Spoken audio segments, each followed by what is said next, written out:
Há um dia em que o céu fechou sobre Pompeia. Era 24 de agosto de 79 DC, uma data que, para os que viveram aqueles instantes, começou como qualquer outra e terminou como nenhuma outra. Imagine o azul do Mediterrâneo que conhecemos, as brisas mornas, as conversas que se estendem nos porticados. Agora imagine esse mesmo céu escurecendo, como se alguém tivesse virado um disjuntor sobre a cidade. É essa imagem que precisa guiar nossa busca pela verdade por trás da cidade arrasada pelo Vesúvio. Pompeia vivia sob um vulcão que parecia, paradoxalmente, ser parte da própria rotina. O Monte Vesúvio era a presença constante no horizonte, não um monstro distante, mas uma montanha que dava uvas tão doces quanto a sombra que oferecia. Vinhedos sobreviviam nas suas encostas. A cinza antiga, espalhada ao longo de gerações, ajudava a tornar a terra fértil. Para muitos, Vesúvio era um vizinho impassível, um recurso, um marco. Essa familiaridade alimentava uma sensação de segurança que, naquele verão, se mostrou enganosa. Pelas ruas de Pompeia circulava a vida de uma cidade próspera, o foro, centro cívico e comercial, onde homens em togas discutiam negócios e questões locais, armazéns cheios de ânforas de azeite e vinho, lojas de mercadores exibindo utensílios de barro, joias e tecidos tingidos. Havia o som constante do comércio, vozes negociando, o tilintar de moedas, o rítmico bater dos pedreiros. As termas eram um pulso social, vapor, conversas sussurradas entre mulheres, debates filosóficos entre clientes habituais, crianças correndo nos pórtigos. Nas domos, mosaicos brilhavam sobre a luz, frescos cobriam paredes com cenas de deuses, festivais e paisagens. O cheiro do pão recém-saído do forno misturava-se ao das especiarias. O toque das rochas polidas sobre os pés dos visitantes marcava uma civilização que sabia cuidar de seus prazeres cotidianos. Essa riqueza de detalhes, a tigela com restos de fruta sobre uma mesa, a espada de bronze encostada numa lareira, o cesto de vime cheio de roupa, é parte essencial da verdade que buscamos. Pompeia não era uma cidade feita apenas de ruínas, era feita de pessoas, comerciantes preocupados com seus lucros, escravos cumprindo ordens, famílias planejando festivais, crianças brincando nas sombras das colunatas. Ao falarmos da cidade arrasada pelo Vesúvio, não falamos somente de pedras, falamos de rotinas interrompidas.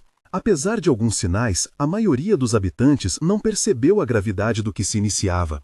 Causas pequenas, tremores de terra, poços com água mais turva, animais agitados que escalavam muros em busca de refúgio, tudo isso foi interpretado dentro de um contexto cotidiano. Tremores eram conhecidos, a terra ao redor do Vesúvio tremia de tempos em tempos, e os vizinhos trocavam comentários, às vezes com risos, outras vezes com resignação. Era mais fácil encaixar esses fenômenos num padrão natural do que imaginar um cataclismo. E havia outra razão para a acomodação. A própria economia da região, profundamente dependente da terra e da montanha, incentivava a normalidade. Deixar tudo para trás diante de sinais incertos poderia significar ruína financeira, abandono social, insegurança material. A vida continuou por isso, até que não pôde mais. A cronologia do desastre tem uma progressão que, lida à distância, parece quase inexorável, mas que se desenrolou em horas com uma violência imprevisível. Pela manhã, as ruas mantinham sua rotina. À tarde, o ar mudou. Primeiro veio um rugido vindo do sul, um som nas entranhas da terra que muitos descreveriam depois como um trovão sem nuvens. Logo, uma coluna de fumaça e púmice, pedras pomeadas e leves, começou a elevar-se acima do Vesúvio, alta e imponente, perfurando o céu como uma chaminé gigantesca. Os que observavam à distância podiam ainda pensar tratar-se de um fenômeno extraordinário, talvez digno de contemplação. Mas a natureza daquela coluna estava longe de ser apenas espetacular.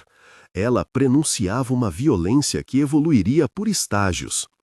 As primeiras horas trouxeram chuva de pedras e cinza grosseira. As telhas começaram a ranger sobre o peso do material acumulado. O céu, antes claro, tornou-se um teto opaco. A cinza fina começou a se insinuar em cada fresta, nos arcos das portas, nas fendas das janelas, nas dobras das roupas. A visibilidade caiu. A luz enfraqueceu como em crepúsculo antecipado.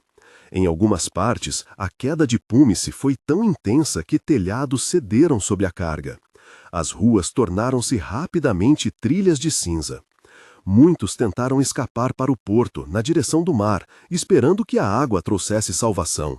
Outros buscaram refúgio em interiores, achando que paredes grossas e abóbodas poderiam oferecer proteção. E então veio o que os vulcanólogos e os relatos arqueológicos chamam de fluxo piroclástico, uma onda de gás, vapor e fragmentos incandescentes que desce pela encosta com velocidade e calor extraordinários. Para quem não está familiarizado, pense numa nuvem sólida, líquida e gasosa ao mesmo tempo, movendo-se como um manto de morte que assombra todas as passagens.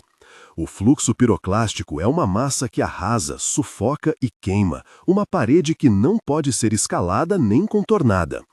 Quando essa nuvem tocou Pompeia, as portas quase instantaneamente se fecharam para muitos. O ar tornou-se impossível de respirar, o calor queimou superfícies e estruturas. Em poucos instantes, a cidade se transformou em um mundo sem som, onde a respiração e o movimento foram negados. No clímax desse terror, o ritmo da narrativa muda. As frases ficam curtas, o calor é uma batida, o ar queima, as ruas fecham, as vozes cessam, a pressa se torna morte súbita. Pessoas que, minutos antes, negociavam, riam, choravam por motivos humanos comuns, agora ficam imobilizadas em gestos petrificados. Não descreveremos detalhes horrorosos do sofrimento físico. A verdade que importa aqui se revela nos vazios deixados, nos moldes encontrados séculos depois em cavidades dentro da cinza que imprimiram as formas dos corpos, como se a própria cinza tivesse guardado um último gesto e depois endurecido em silêncio. Essas cavidades são parte central da maneira como Pompeia nos conta sua história. Quando escavadores do século XVIII encheram com gesso os vazios encontrados entre camadas de cinza e barro, as formas emergiram. Uma mão fechada, um rosto voltado para cima, um animal enrodilhado. Os moldes em gesso não nos mostram a violência interna do colapso, mas revelam a humanidade congelada no momento final. Um pai tentando proteger, uma mãe abraçando, um escravo tentando se erguer. A técnica de moldagem é em si um atestado da arqueologia como restituição de vozes. Os arqueólogos não trouxeram de volta as vozes faladas, mas devolveram posturas, gestos, objetos, traços de vida que haviam sido silenciados. O enterro foi, paradoxalmente, o que permitiu a conservação rara de Pompeia. Camadas de pome e cinza selaram casas, lojas, quadras inteiras, formando um estrato que, embora destrutivo, funcionou como um agente de preservação. Móveis, utensílios, frescos, documentações na forma de inscrições e até pegadas de animais permanecem imersos e protegidos desse sepultamento quase imediato. O destino dessas camadas foi ser estável por séculos. Terra que se consolida, campos que se formam em cima, colheitas que crescem sobre o material que encobre o passado. Assim, ao longo dos séculos, a cidade caiu no esquecimento. O nome Pompeia tornou-se palavra para ruína, sim, mas o lugar físico dormiu sob campos cultivados, mudando de proprietário e uso até ser redescoberto. A redescoberta no século XVIII é um capítulo à parte.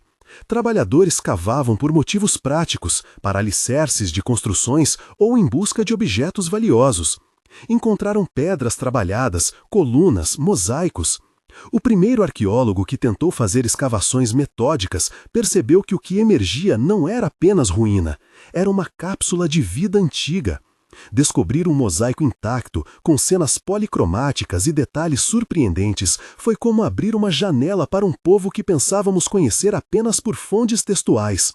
Objetos do cotidiano apareceram, panelas, copos, ferramentas, cartas rabiscadas sobre cera de tábuas.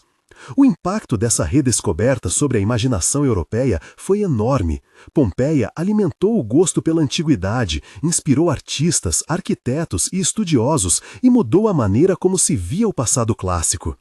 A técnica dos moldes em gesso merece uma explicação técnica, porém acessível. Ao escavar, os arqueólogos encontravam por vezes espaços ocos dentro de camadas endurecidas de cinza. Esses vazios eram formas deixadas pela decomposição de matéria orgânica, fibras, roupas, carne, que com o tempo se desfaziam, deixando uma cavidade.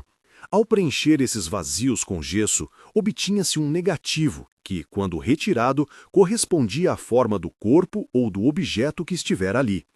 Assim, as poses, as mãos, as expressões, agora congeladas no gesso, voltavam a existir na imaginação pública, trazendo um espanto quase cruel. Ver a humanidade reduzida a contornos brancos, como se o tempo tivesse feito uma fotografia definitiva. Pompeia não foi o único sítio afetado pelo Vesúvio naquele verão de 79 d.C. Herculano, mais próximo da costa e enterrado por correntes de lama incandescente, foi arrasada de maneira diferente, com maior compactação e preservação de materiais orgânicos por calor e água. Estábia e Oplontes também compartilharam destinos variados, cada uma com suas peculiaridades de destruição e preservação. Comparar esses sítios nos permite entender que o Vesúvio não teve um efeito uniforme. A geografia local, a direção dos ventos, a topografia e as estruturas urbanas influenciaram a intensidade e a natureza da catástrofe. A verdade por trás da cidade arrasada não é, portanto, um enredo único, é um mosaico de experiências individuais e coletivas. As cenas urbanas que emergem das ruínas formam um mosaico emotivo.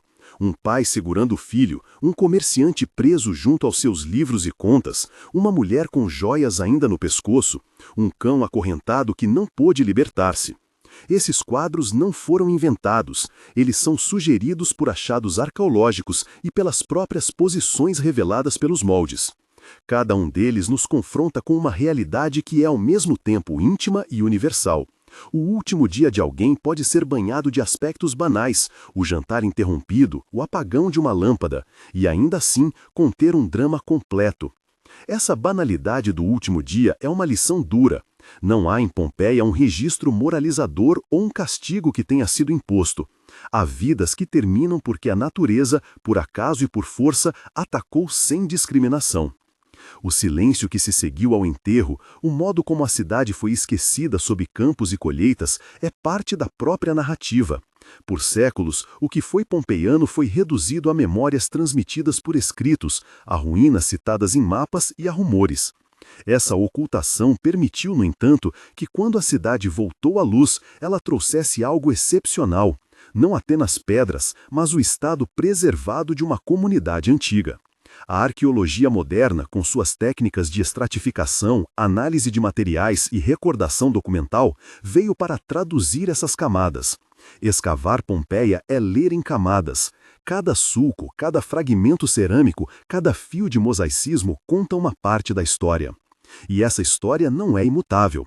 A cada nova técnica, seja análise de solo, seja datação, seja a reavaliação de textos, a narrativa ganha nuances. Hoje, os estudiosos combinam relatos antigos, como cartas e crônicas, com evidências físicas, fragmentos de cerâmica, resíduos alimentares, ossos de animais, marcas de arado sob camadas pomeadas. Em muitos aspectos, Pompeia continua a ensinar sobre métodos arqueológicos. Como se procede com delicadeza na escavação, como se preserva um mosaico exposto, como se documenta uma posição humana encontrada em gesso. Conservação tornou-se profissão essencial para que o que restou não se perca com a própria exposição ao ar, à água e ao turista. Falar da verdade por trás de Pompeia também é falar do impacto cultural daquela redescoberta. As imagens das casas pintadas, das ruas alinhadas, dos corpos moldados penetraram a arte, a literatura e a ciência europeias de maneiras íntimas.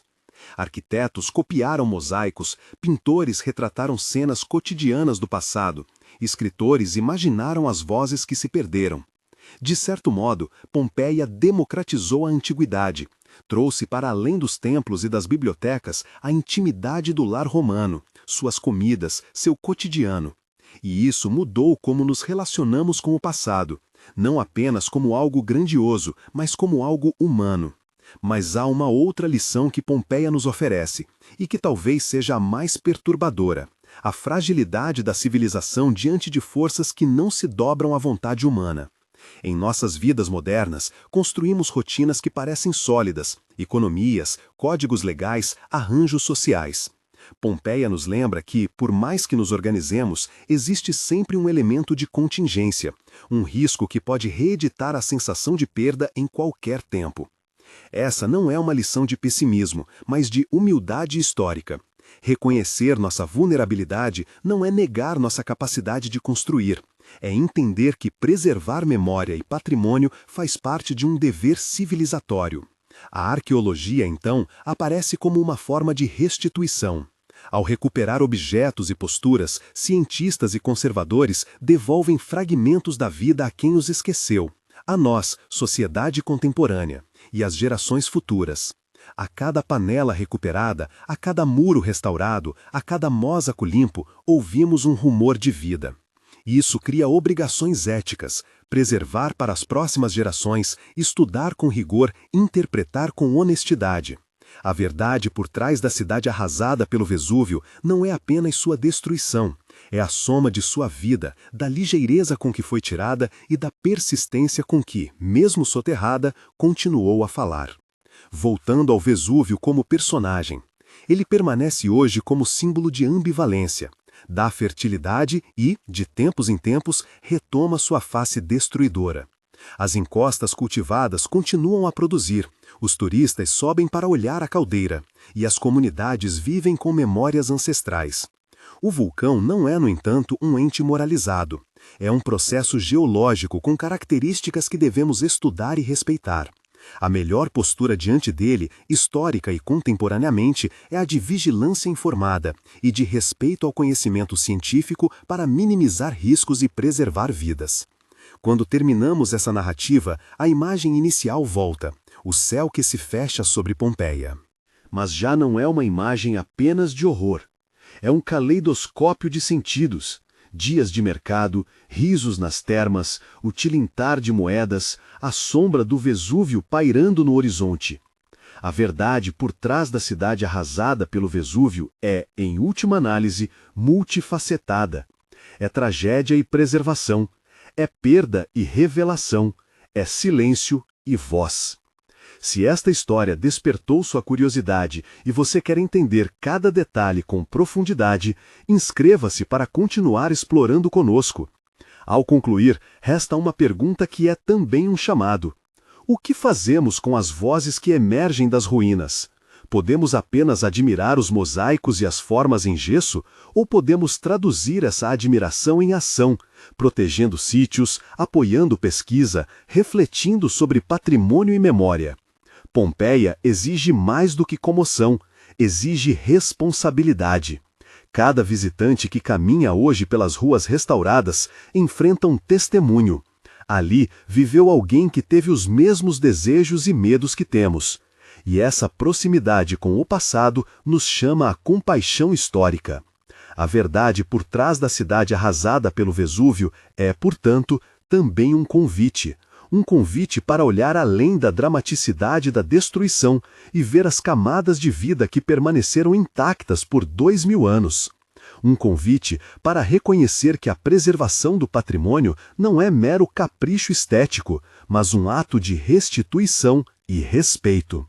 Pompeia nos devolve, em mosaicos e moldes, fragmentos de humanidade. Cabe a nós ouvi-los com atenção e traduzi-los em memória viva. Proteger, pesquisar, ensinar e compartilhar. Se esta narrativa tocou você, compartilhe este vídeo com alguém que também queira entender como o passado pode falar tão claramente ao presente. Volte para explorar outras ruínas, outras cidades enterradas pela história. Cada uma tem sua verdade, cada uma lição. Pompeia foi arrasada, mas, por isso mesmo, revelou-se para sempre.